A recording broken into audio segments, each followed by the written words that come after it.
IRS says file a 2020 tax return if you haven't already, or amend your 2020 tax return if it's already been processed. So we can verify, yes, there is a way to get your stimulus money by filing taxes. Begun. And a lot of people still have questions about those stimulus payments from the government. Consumer reporter Samantha Chapman is here with some answers. In doing a non-filers tool, but you can file a tax return with $1, showing $1 in income, and then that should allow you to at least have a tax return generated so that you can. Many states are beginning to send out inflation checks to the residents, and new $750 fourth stimulus checks are going out to families that are facing financial difficulties. There's also residents in the state of Virginia that are eligible to receive a one-time $500 check. However, there's a deadline that you may have to take action by in order to receive this aid. Make sure to watch until the end to learn how to receive your stimulus checks, everybody, because you definitely don't want to miss out on receiving your stimulus check payments. Over 240,000 checks were sent out this past weekend to the low-income households. It was part of the second payment sent to Connecticut residents in the past 2 months. A total of $42 million was mailed out on Friday and Saturday as part of the state's Earned Income Tax Credit Enhancement Program. The amount each person received did vary based on their taxes, but the average payment was about $170. So the payments were funded by the emergency crisis relief that was set aside specifically for these families' reports. Last year, the Department of Revenue issued about 248,000 checks to Connecticut households that earned less than $57,000. In August, the state also sent out the child tax credit payments of up to $750. The tax credit program offers 41% of the federal credit, up from 23% in the past. And the Connecticut governor has also approved the changes last year to offer low to moderate income families and individuals get more money back. Now, the state's tax credit, everybody, closely mirrors the federal Earned Income Tax Credit Program, folks. So you must file a tax return and earn an income of less than $57,000 to qualify for both of these programs. Struggling Americans have only days remaining to file their taxes if they want to claim a one-time relief check of $500. And officials in Virginia have revealed that 3.2 million people will receive the checks in total. Single filers can claim up to $250, and while joint filers will get a $500 check as well. Only Virginians that had a tax liability last year are eligible for the rebate.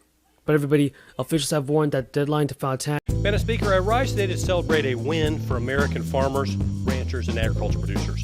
Fertilizer prices have been skyrocketing for over a year now, and with the cost of urea ammonium nitrate in particular rising at record highs. Since March, I have been urging the U.S. International Trade Commission to suspend duties on UAN imports from Trinidad and Tobago, and this week they did just that.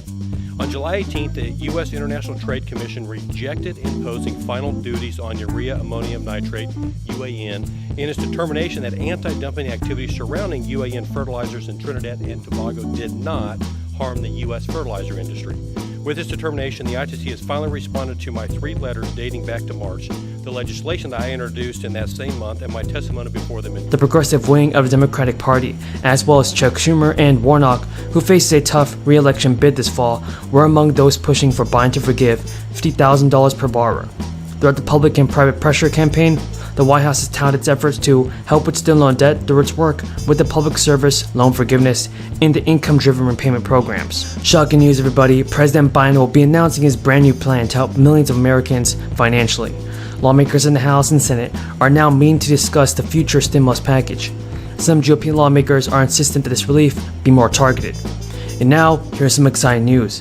Biden said today to announce that he will forgive $10,000 in student loan debt for millions of borrowers who fall below an income cap. After weighing executive action for months, the president is expected to reveal his long-awaited decision. The action is also expected to include extending until January a moratorium on federal student loan payments, which was implemented during the crisis, set to expire at the end of this month. But Biden has said he will make a decision by August 31st, and Biden faces increasing pressure from progressive Democrats to cancel an even larger share of debt for Americans who took federal loans to pay for college. Some Democratic economists, including Treasury Secretary Larry Summers, worry about the risk of debt cancellation exacerbating 40-year high inflation. But the White House has zeroed in on a plan that would cancel $10,000 in student loan debt per eligible borrower, according to sources at least, matching a figure that Biden campaigned on. The White House has also discussed expanding relief beyond $10,000 for borrowers who meet certain criteria. The debt cancellation will be limited to borrowers with family incomes of $125,000 or less, and would apply only to people with federal loans, not private ones. More than 43 million people have federal student loan debt in the United States, and the average borrower has about $37,000. According to data compiled by the Education Data Initiative, the outstanding federal loan debt is about $1.6 trillion. Biden said in April that he was taking a hard look at executive action to forgive federal student loan debt, chief among the White House considerations in the months that followed. The possible impact on inflation that has soared throughout the year. Canceling potentially up to $10,000 in student loan debt would mean billions more collectively staying in the pockets of Americans. Some critics argue the extra money for shocking news has just been announced by the federal government. Seniors and Social Security recipients could begin to see their monthly benefit checks grow by a significant amount. Experts have shared that a roughly $200 benefit increase is going to be passed very soon if the cost of living continues to surge. Here is some breaking news. Social Security recipients could see a 10.5% increase in their payments next year, driven by the steep rise in inflation. According to the Senior Citizens League, an advocacy group of seniors, that would add about $175 to the average monthly retiree benefit, which is currently around $1,700. But it still may not be enough to cover seniors' costs if price hikes are not tamed in coming months. The estimate is based on the June reading for an inflation measure the SSDI uses to calculate the annual COLA. It rose by 9.8% over the past 12 months compared with the 9.1% annual jump for the broader and better known Consumer Price Index for all urban consumers. Just how much more retirees, Americans with disabilities, and other recipients will actually receive won't be determined until the fall. The official adjustment, which the agency releases in October, is based on average inflation during the third quarter as measured by CPIW. If inflation increases in the coming months, the 2023 adjustment could be 11.4%, the league said. If price hikes moderate, the benefit bump could be 9.8%. A separate estimate from the Committee of a Responsible Federal Budget found that if the current inflation trend continues, the adjustment will be 11.4%. If inflation remains at the June level, the increase will be 9%. Whatever it is, the adjustment will likely be the largest since the early 1980s, the last time seniors received a double-digit boost. It is really important that Congress takes action as soon as possible to pass more relief. According to a recent survey, half of the seniors said that they had to spend emergency savings over the past year. That compares to 36% in a survey done last year.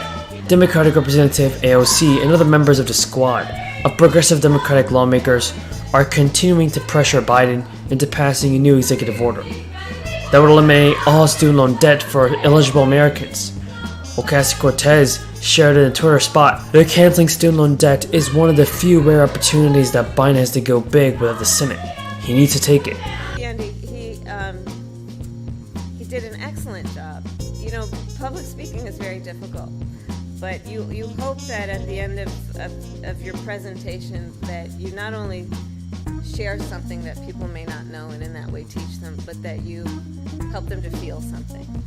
And your words caused all of us to feel something about our mutual commitment. So thank you for that. Outstanding. Good afternoon, everyone. Good afternoon. It's good to be with everyone. And I want to just thank all of you for being here and for all that you have done. You know, it is a very challenging time in our country right now on this topic and many